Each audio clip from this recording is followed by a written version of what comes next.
Police officers rarely stop thinking about cases, even years after they've happened.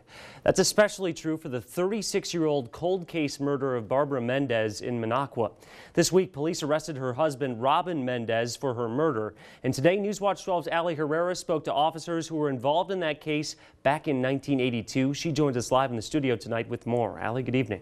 Lane, good evening. One of the officers I spoke with said cases like this never truly go cold. They often think about that day, the days following, in this case, the decades it took to make an arrest.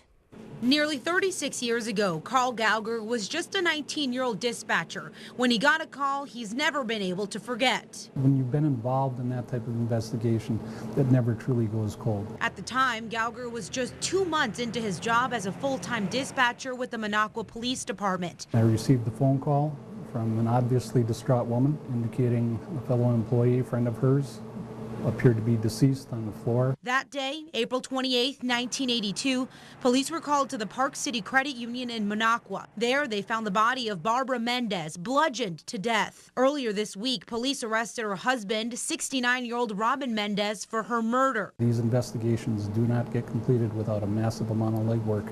A lot of interviews need to be completed, and frequently those interviews will number near 100. Gauger, who's now a lieutenant for the Vilas County Sheriff's Office, says he often thinks about that phone call. Unsolved and cold case homicides may be cold to the news, they may be cold to the public, but officers who've been involved in them, regardless of what capacity they're involved, think about them frequently. Now, towards the end of his career, Gauger says he's relieved to finally see someone arrested for Barbara Mendez's murder. To have this one come to a close at the time that it is, at this time in my career, it feels good.